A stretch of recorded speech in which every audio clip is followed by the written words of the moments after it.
Hi everyone, welcome to our talk. Welcome to the Jumble Improving RDP Tooling for Malware Analysis and Pentesting.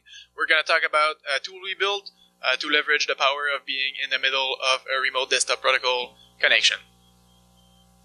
My name is Emilio. I'm a student at Université de Sherbrooke in Quebec. I've had several internships in cybersecurity related areas such as the CCERT, which is the Canadian cert, GoSecure, where I worked with Francis on PyRDP, and lately in Desjardins Threat Hunting Team, a financial institution in Quebec. I'm president of JEDI, which is Université de Sherbrooke's computer science club. I really like to organize all sorts of events, like workshops, conferences, competitions, and I also like to participate in CTFs in my spare time. Hi everyone, my name is Francis. I've been an intern at GoSecure for about 8 months. So I did 4 months in the research team and another 4 months doing pentest mostly. And I study at ETS, which is a technical university in Montreal. And I'm VP competitions for DCETS, which is our local computer science and security club. And I'm also a CDF contestant with DCETS and Northern Coalition, our Quebecer team. And special mention to Maxime Carbonneau for implementing several offensive features for PyRDP that we're going to talk about. He had an internship at GoSecure this summer. So the content of the talk, we're first going to talk about the context and history behind PyRDP and why it came to life. We're then going to talk about the two main use cases of PyRDP. So first using it as an internet-facing honeypot and using it offensively in pentest engagements. We're then going to talk about how to prevent RDP man-in-the-middle attacks on your network, or at least mitigate them, and what could be the next steps for PyRDP in the future. So, when we started at GoSecure, we were given a list of project ideas to work on, and for me and Francis, two of them were interesting to us. The first one was to create kind of a cloaking tool for pen testers. So, when you're in the company's network and you want to behave, we wanted to make it look like two ID admins, like we were a legitimate machine. And the other one was to work on an RDP honeypot to see what kind of what we could get finally. So yeah, the defense-offense duality was there from the start, and we thought it was pretty cool. So some people who know RDP a bit more might wonder why not this project or that project. We've identified two projects that were somewhat similar to what we built, but still different. The first one is Seth. What Seth does, it ARP spoof the network and intercepts RDP connections to basically gather credentials and possibly inject commands as well. It's a CLI tool, so it's way more limited. It's not what we wanted for a honeypot, and it does the ARP spoofing, and we really didn't want to maintain that for that specific project. The other one is RDPy, which is a pretty cool project around RDP. It implements the protocol in Python, and it records RDP session. It's really cool, but we didn't want the RDP client part, the VNC. We were mostly interested in the man-in-the-middle part of it. But we actually started the project from RDPy, and we forked when we realized that it wasn't flexible enough to implement cleanly the virtual channels. So what are virtual channels? RDP connections work with logical channels, which are called virtual channels. For the mouse and the keyboard, it's the input, and the graphics output, it's the default channel. But there are several more channels for other RDP modules, such as sound sharing, clipboard sharing, and device redirection. So you can share printers, drives, smart cards, stuff like that. Existing tools, they mostly focus on the first channel, so the input and output channel, but we were mostly interested in what we could do with those channels. So, about the device redirection channel. So how are files transferred on an RDP connection? It's actually pretty simple. It's almost the same as doing it on a physical machine, but over the network. So you have create file calls, you have read files, change offset, write files, close files. What's important is that all the file operation, they are initiated by the server, and it's going to be a bit important later on. And of course, multiple requests can be sent at once, and the channel it uses completion ID to associate requests and responses to have multiple at once. For the clipboard, well, to keep two clipboard in syncs, it's actually pretty simple as well. We just need three kind of messages. So if I'm a client and I connect to an RDP server and I copy something on my machine, my client is going to tell the server, my clipboard has been updated, and if you want, you can paste it as, for example, plain text or HTML. And the server is going to acknowledge that. And when the server wants to paste the data, it's going to say, okay, I want the data as plain text, please give it to me. And the client's going to give it.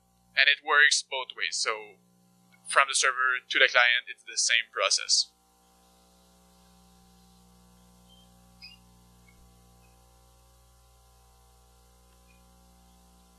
So when we started the project, we were wondering, well, RDP facing the internet, is that really a thing?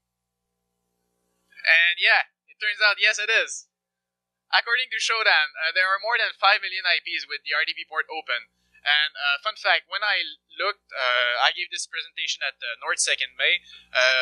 2 weeks before, I looked, and it was 3.9 million IPs. And in the meantime, Bluekeep went out. So for some reason, since Bluekeep, there are 1 million more IPs. Yeah, maybe most of them are honeypots. So it's still much less than SSH with 18 million, but still a big number to consider. The big challenge with RDP, of course, it's GUI based, so it's much harder to automate tasks with it versus SSH, where you can just chain commands. And we were wondering, what kind of connections would we get?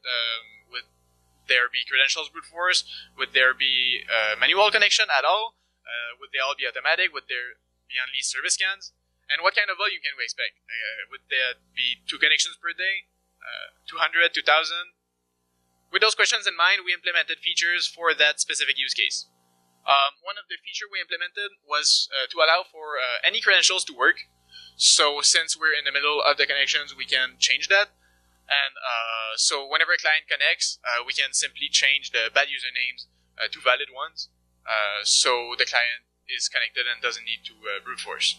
And we thought that could be useful for fully automated attacks, where credentials would get brute forced, and then upon successful connection, something nasty and automatic would happen. For the device redirection channel, well, since we see everything in the middle of the connection, whenever a file gets transferred, PyRDP can save a copy of it to disk. So say I'm a client, an evil client, and I transfer to a server evilscript.bat. Well, PyRDP saves a copy of it to disk, so even if you run it on the server and delete it afterward, it can still be retrieved with PyRDP. And obviously, we thought that could be useful for malware analysis. For the clipboard, well, we do something similar. So whenever something gets pasted, PyRDP save a copy of it, and in the replay, we can see it afterward.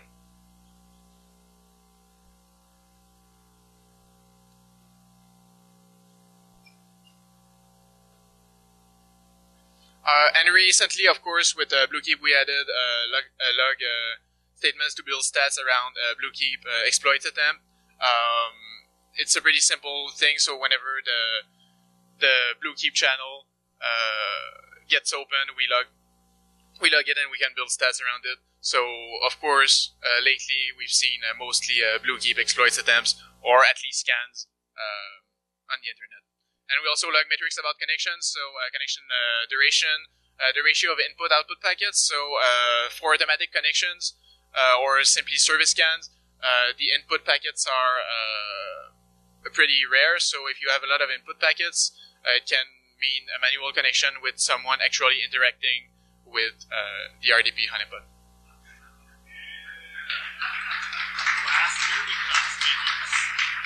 So I need to check that, or?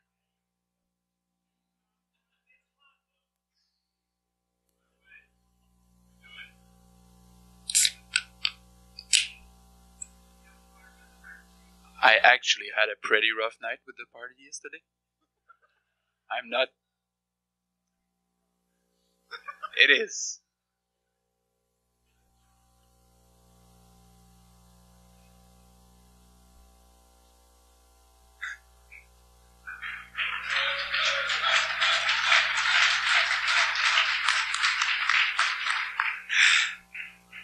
Want another one? Whoa.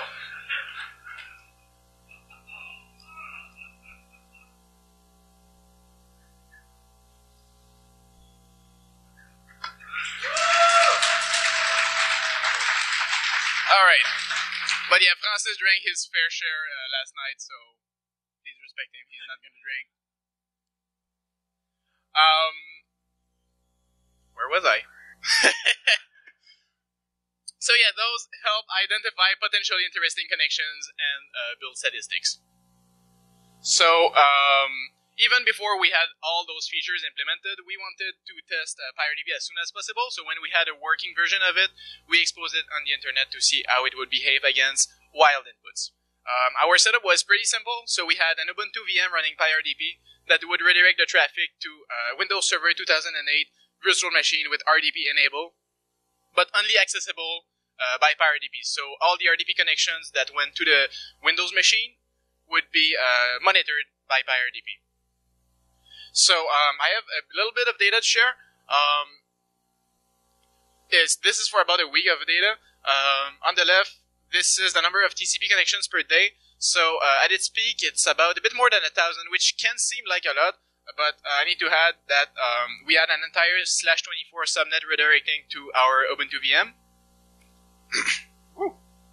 So this is actually 1,000 connections for dozens of machines. So it's not that much. We had some credential brute force. You can see there some of the usernames that have been tried. Obviously, administrator, admin, admin2, stuff like that. You can see the most popular one is hello. Hello is simply a lovely name for a service scanner. So just to see if we're actually an RDP server.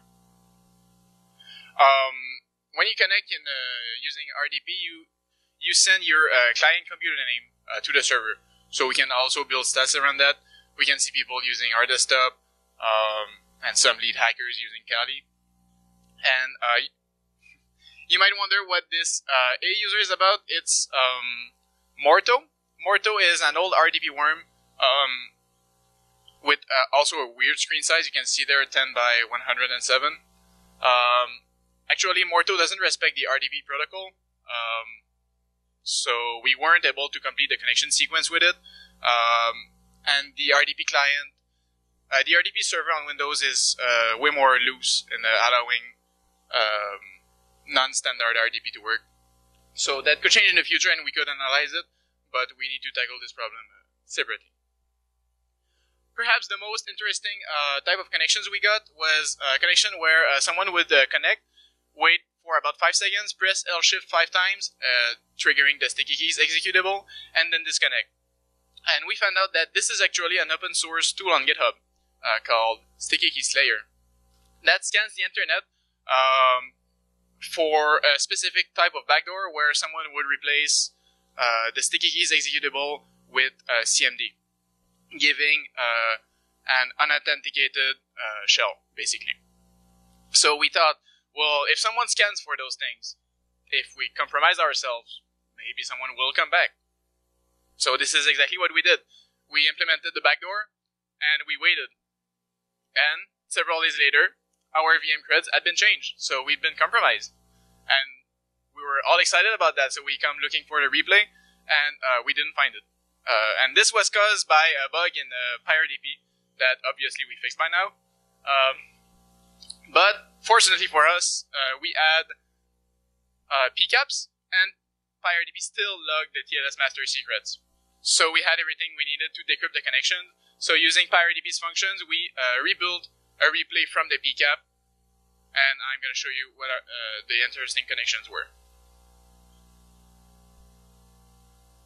So we nicknamed the bad actor Debbie after...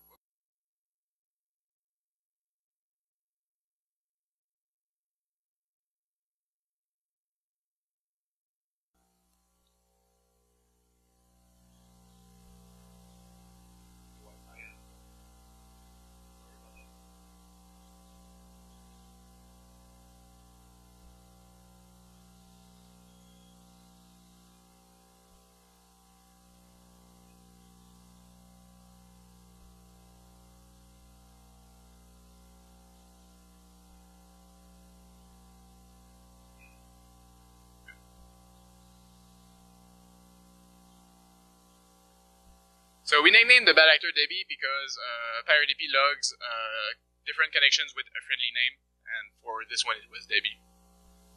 So Debbie connects and press Alt Shift 5 times, opens the CMD and lists the users. Debbie finds out that the administrator on the machine is Baron, and then proceed to change Baron's password to adminnet1. Then, using the new credentials, Debbie connects to our machine.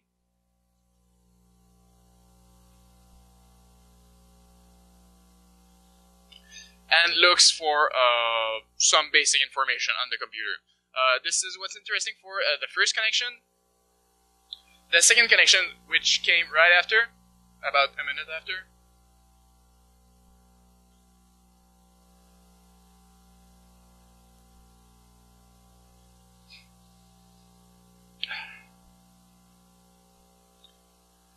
So they open CMD once again, but this time opens Task Manager and connects to Baron, who's still connected, using right-click and connect. And then with a CMD, pastes a path, which is // tsclient /o.bat.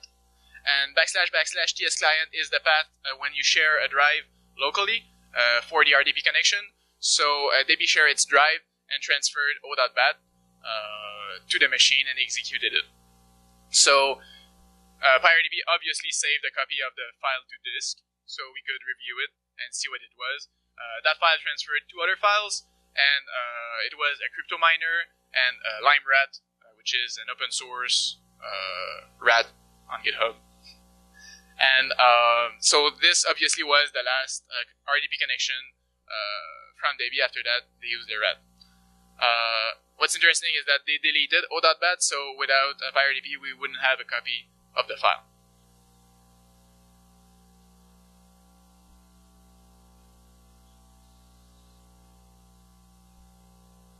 So yeah, manual connections after automatic reconnaissance seems the preferred first step to compromise RDP hosts.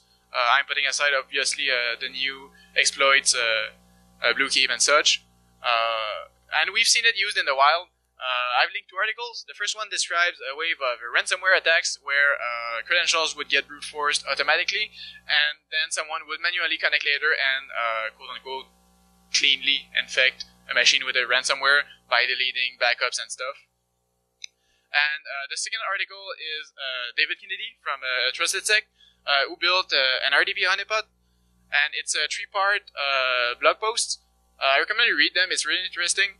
But what's most interesting is that he faced a lot of challenges with that, and most of the challenges he faced are problems that PyRDP addresses. So seeing the replays of the connections, we do that. Saving files that have been transferred, we do that. And seeing what credentials were tried and stuff, we also do that. So yeah, we think PyRDP is a great tool to document tactics, techniques, procedures of bad actor using RDP, and that in the future we can do a lot of cool stuff with it. So now Francis is going to talk about using PyRDP offensively in pentest engagements. All right, thanks, Emilio. So first, we're going to talk about why it's relevant in pentest. Well, RDP is often used everywhere in companies to administrate workstations and servers, and a lot of the clients that we had at GoSecure actually hadn't enabled, we're not using a proper PKI or using network level authentication, and so that meant that their RDP environment was not as secure as they could be. We're going to talk more about NLA in the mitigation section, but basically it's a feature designed to prevent man-in-the-middles. Also, ARP spoofing is still a big problem, and so you can, if you have ARP spoofing, you can use it to redirect to your own VM. We're going to talk about that also. And also, as the other more common exploits will be, or not exploits, but techniques will be more and more patched out, we think this is going to be a bit more of a problem. So here is the PyRDP player. This is basically like the sort of the command center, or the main window for the attacker that you would use for like the manual features. So one of the features is being able to steal keystrokes and credentials. This all happens in the text box at the bottom, so you can see the key presses, and this is also used to show clipboard contents. So another thing we have, this is thanks to RDP, it's screen recording. So basically, not only do we record sessions as they happen, but we also with the player you can see them happening live. So you actually have the same output as the legitimate user. You can see everything that they're doing,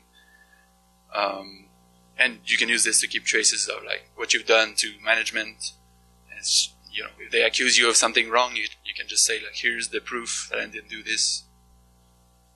So we have also a feature to steal clipboard contents.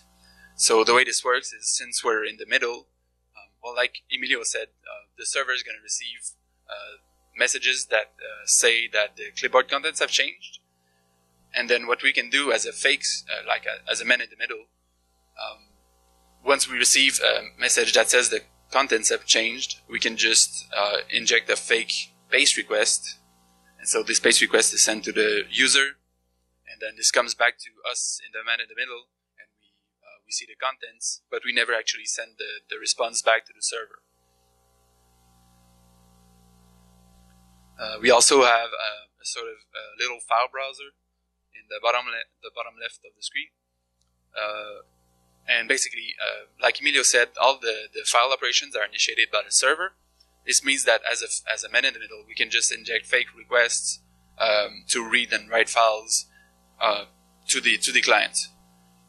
And what we do with this is we can just like browse all their files that they shared through the shared drive feature, and just download anything that looks interesting. So this is a bit how it works. Normally, if you want to look at a picture of a cat, it's the server that sends the actual requests for the path and for the file. And this request is forwarded to the client. What we do as a man in the middle is we just send arbitrary file requests at any time that the attacker wants. We can also hijack sessions. We're going to do a bit of a demonstration for that, but basically you replace the client's input with your own input, and you just block their output, so to them it just kind of looks like a bit of lag or something like that. And you can possibly use this to hide your actions behind a legitimate user's actions. So like if you're monitoring the network, you don't see that another connection has been made because you're using the same session that was actually legitimate. And with this hijacking feature came this other feature, which is since you can inject arbitrary input packets, you can just send predefined key sequences. So what you do with this is you can send a Windows R to open up the run menu and open up a CMD and or CMD or PowerShell and just type whatever payload that you want, and then just send a fake enter key, and then your payload's going to be run. And the way that we thought you would use with PyRDP is since it's agnostic to the network man-in-the-middle technique, we talked about how we didn't want to maintain ARP spoofing. You need to use it in combination with another man-in-the-middle tool. So what we did is, what our colleagues did is integrated it with a BetterCap. So every time that BetterCap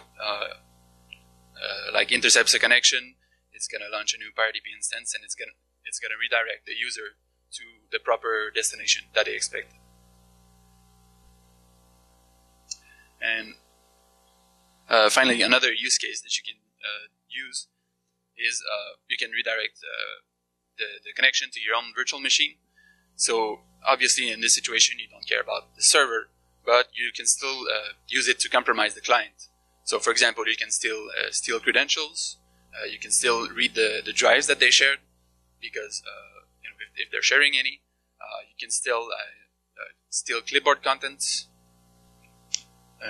Basically, yeah, it's used to compromise clients. So like RDP has this set of features that allows it to have this powerful impact on a client. So, and one of the use cases that we sort of conceived at the beginning of this project was, like, say you're in a dire situation, you don't know like what to do, and you have a last Hail Mary, which is like, I'm just gonna make a lot of noise on my VM and hope that a bunch of incident response admins like try to connect to it to see like what's wrong with it, and in reality you're just running like PowerDP and you're stealing their credentials.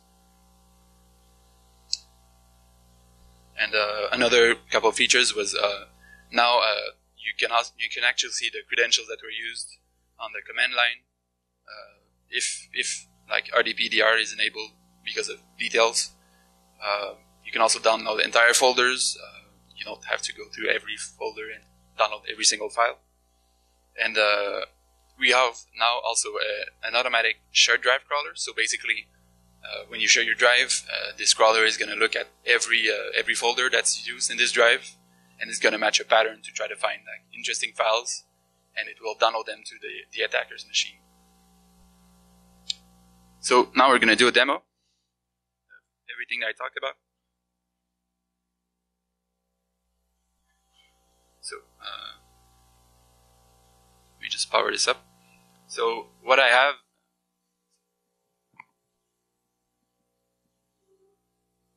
alright, so on my machine I have this here client.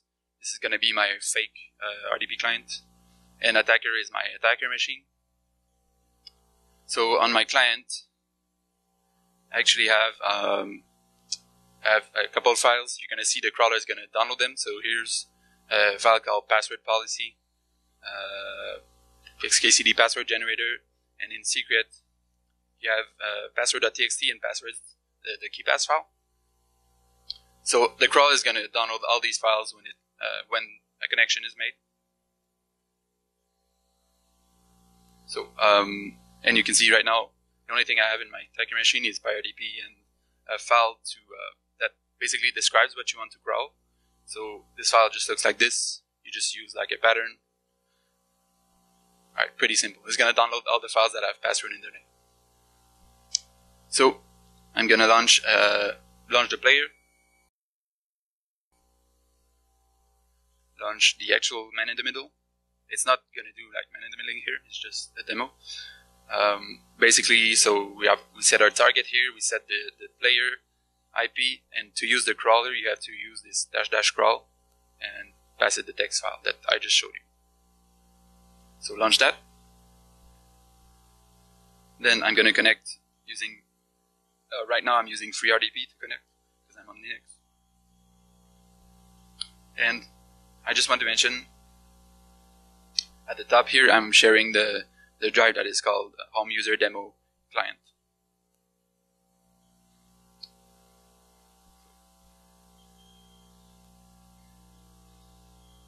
So here I have at the right the legitimate FreeRDP window, and on the left you can see this is what the attacker sees in the player. So you can see everything that's happening in real time.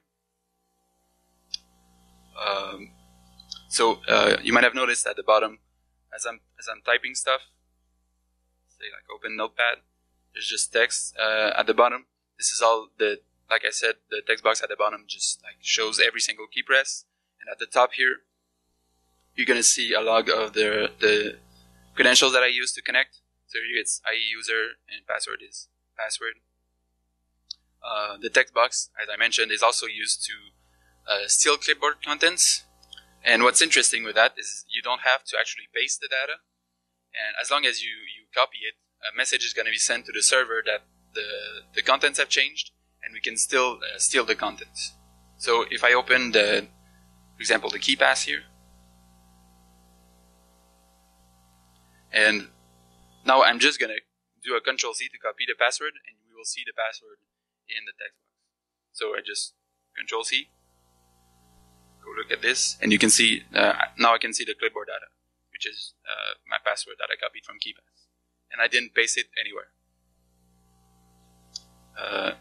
Also, I mentioned file browser here, so it's a bit small, but we have like the whole drive that was shared, so the same the same folders that you saw earlier, company, policy, blah, blah, blah, or images, whatever. So I can use that to, for example, like download the file. You can download like password.txt. You can save it there. It's probably working.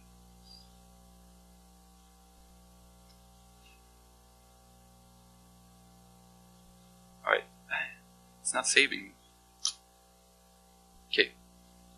I don't know what I did wrong, but... Oh, sorry, the session quit for some reason. So...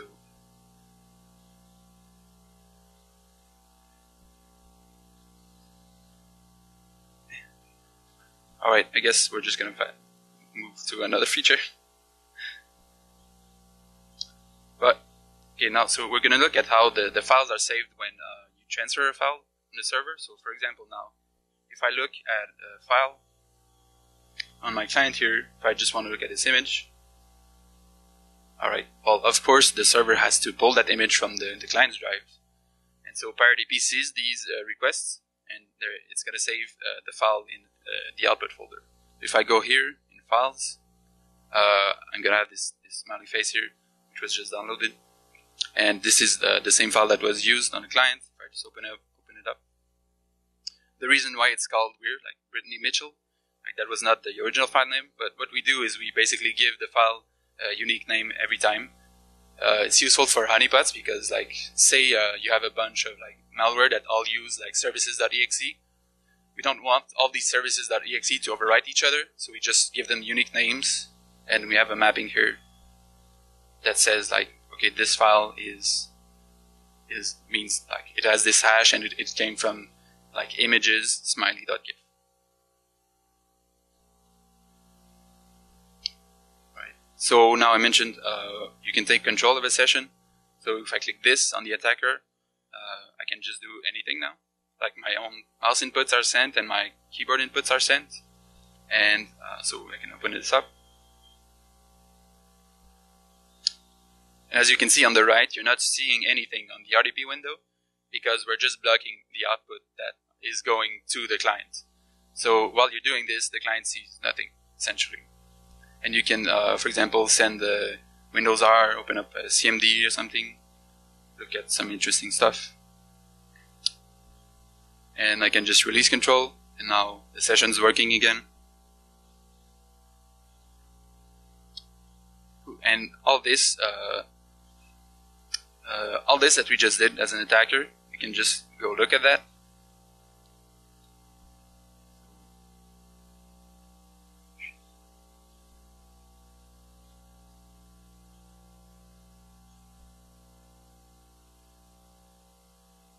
I guess it was this one. Yeah. So here, everything I did since the beginning. The session cut a couple of times, so I don't have all the things in this one replay, but I have all the replays of every session. So I'm spinning it up here, but like you can see, this is what I did as an attacker. If I just scroll back here, open up a command line, everything. So this does keep trace of what you do when you take control of the session. And so now we can go look at the crawler output. So if I go in files, it should be all the connections. So if I go, for example, on this one, you can see it created the same folder that are in the client. So here I have company, policy, password policy, funny, blah, blah, blah. And finally, it's saved the password.txt and passwords.kdbx file. So you can just use that to automatically get a bunch of files that could be useful for your pen test. Also mentioned Powershell Payloads, so we can see that. It's a pre-recorded demo for this.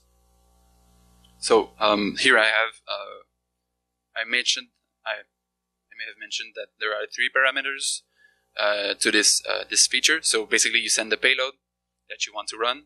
You send a delay. So this delay says like I expect. For example, here we have 10,000, which means like 10 seconds.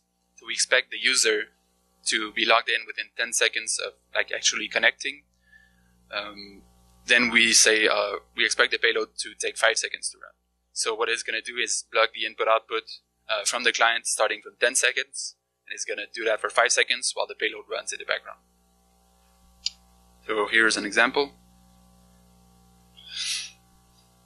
I'm going to connect as the client. Of course, I will click through the certificate warning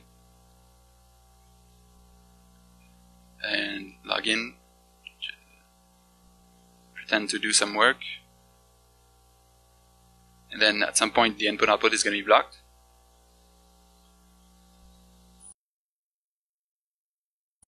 And then in the background is running the payload. So now when the payload is done, we see the calculator has popped up.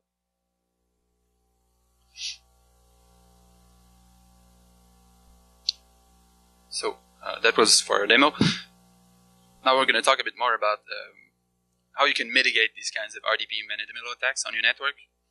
So I mentioned NLA earlier. How this works is, well, it's like I said, it's used to prevent man-in-the-middle attacks.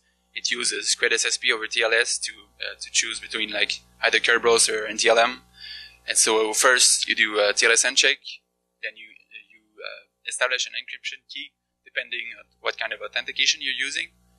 And then this encryption key is used to encrypt the rest of the packets that are sent. So the third step is to actually verify that the X509 certificate used in a TLS handshake is actually, like it actually belongs to the real server that is expected. I'm not going to go into details exactly, but and essentially only after the server is actually authenticated does it send the credentials of the user.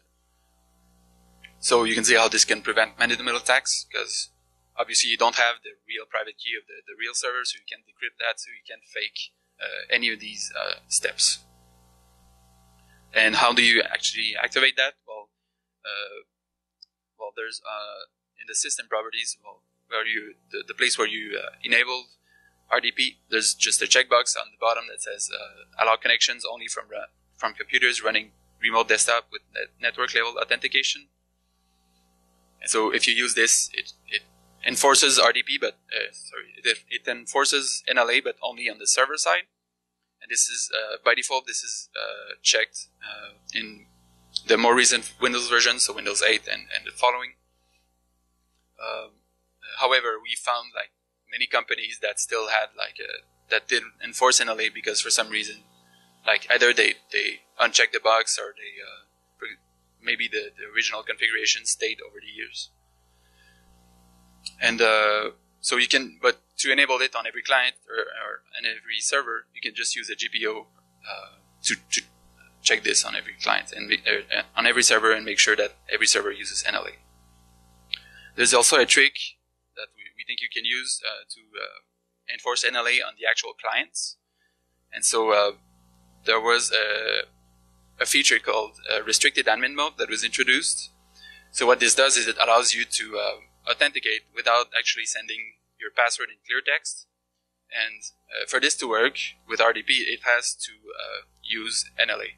So if you just enforce this on all the clients, technically it should enforce NLA everywhere.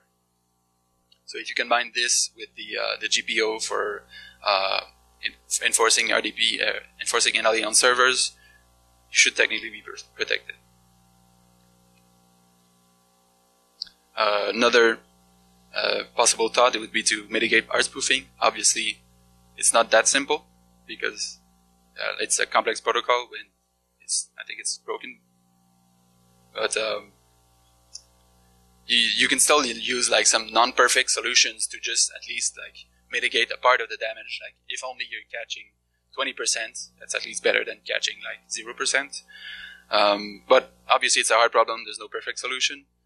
The ideal situation would be that you just have proper public key infrastructure everywhere. So because no RDP connection should raise the certificate warning. And if you actually see this, it should be a major red flag. But like it's not usually done, and it's not been done for years and years. So users are just like have trained themselves to just click through these warnings. hopefully with a proper PKI, you can sort of remove this desensitization away. Of course, some users are always going to click through warnings no matter what. So I think you should probably do some sensitization to try to minimize the proportion of users that actually click through these errors. So now I'll let Emilio finish with the next steps for PyRDP. So PyRDP is a pretty recent project, so we didn't implement everything we wanted to implement. So those are some ideas as to what might be coming next for PyRDP. First, better clipboard support. So right now our clipboard support is basic-ish in the sense that we don't support file pasting. If someone pastes a file on the server, we don't save a copy of it to disk, but we should and we can. So that could be a nice addition to PyRDP. Obviously, for malware research, if someone pastes a file instead of using it with the device redirection channel. Retrieving replays and files from PCAPs. So, as I said earlier, we built a script to rebuild replay from a PCAP, but we could do something that's more scalable, that takes PCAP as an input and the necessary decryption material to list RDP sessions, recover files that were transferred, and create replays of sessions. And we thought that could be useful for incident response if you're recording the traffic and have access to the TLS secrets. Obviously, that won't work if you use proper encryption. So, encryption with the perfect forward secrecy property, use that, and that makes it so the private key is not enough to decrypt the connection. Uploading files on the client file system, we thought about that. We thought it was pretty cool since, as I said earlier, the server always initiate the connections. The server, PyRDP can say, well, upload this backdoor.exe to your startup folder. And since the Windows client forces the user to share a full drive when they connect to PyRDP and they want to share a drive, you can't just say, I want to share this folder, you need to share your whole C drive. So the startup folder should be accessible most of the time a user shares a drive. So it makes redirecting RDP to your own VM more valuable. PyRDP is an open source tool on GitHub. We welcome any help from the community, so if you try PyRDP and you have success with it, please tell us. We want to hear your stories about how you got DA with PyRDP. If you have issues with it, please open an issue on GitHub. We usually respond pretty fast to them. And if you find some niche use cases for PyRDP, please tell us. We're going to be glad to hear it. So thanks, everyone. Do you guys have any questions? Yes?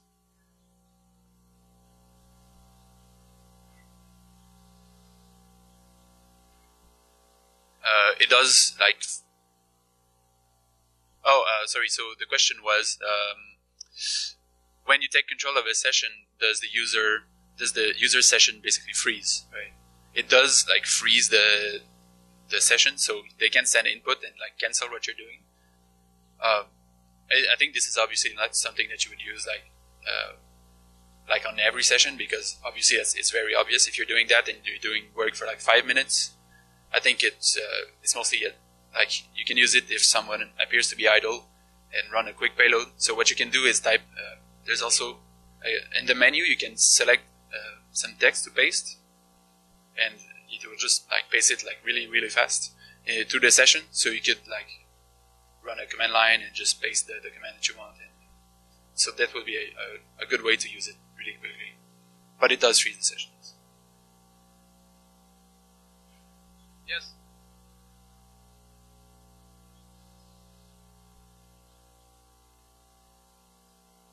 So the question is, if you freeze the session for long enough, will the client time out?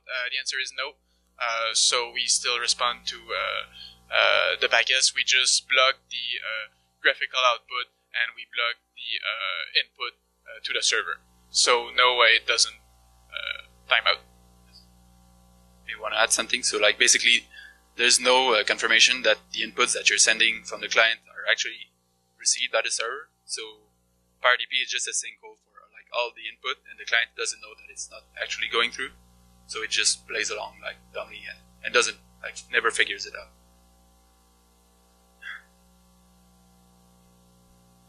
Any other question?